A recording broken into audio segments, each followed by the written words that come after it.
Bwana Yesu asifiwe. Amen. Labda hatujui maana ya kuokoka ni nini. Labda hatujui hukumu za Mungu ni gani.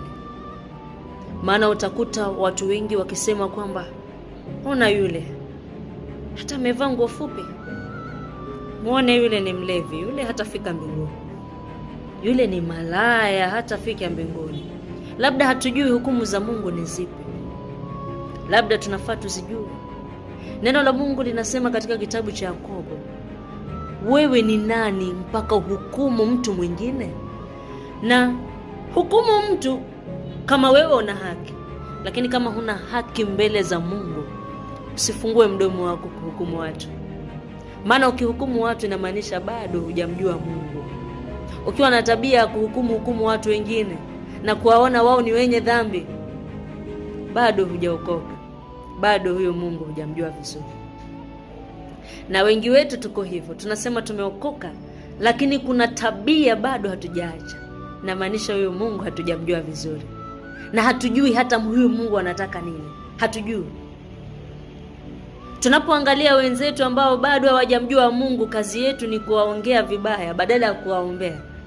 Tukiangalia wenzetu ambao bado hawajamjua Mungu ama ni wachanga katika Kristo, utakuta tu Mkristo anasema kwamba muangalie hata amepanda madhabahu na nguo kama ile.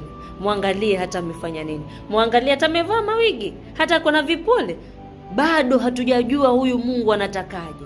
Bado hatujajua hukumu za Mungu. Neno la Mungu linasema hivi katika kitabu cha Luka mtakatifu, ya kwamba 36 tunaambiwa kwamba mtu mmoja katika Mafarisayo, na wengi wetu bado hatujaokoka.